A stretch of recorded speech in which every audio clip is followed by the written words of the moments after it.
வணக்கம். நான் கலிஃபோர்னியா சாண்டியாகோவிலேருந்து பேசுகிறேன். நண்பர் ராஜசேகர் கேட்ட மாதிரி அவர் இந்த நாவல் மரம் எங்கள் தோட்டத்தில் இருக்கிறத வீடியோ எடுத்து அனுப்ப சொன்னார். ஸோ அதனால் எடுத்திருக்கேன். மேபி இது ஒரு 20 அடி இருக்குன்னு நினைக்கிறேன். போன வருஷம் நிறைய பூ பூத்துச்சு, கொஞ்சம் கொஞ்சம் பழம் வந்துச்சு. எல்லாம் பூத்தது எல்லாமே பழம் வந்துச்சு. இந்த வருஷமும் இப்போ பூத்துருக்கு. இதுக்கு வயசு இப்போ 7 வருஷம் ஆக போகுது. இது விதையிலேருந்து வந்தது தான்.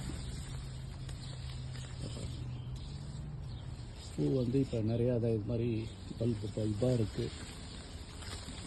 இதை கிளையெல்லாம் கீழே இருக்குது. கிளையெல்லாம் வெட்டணுமான்றது தெரியல.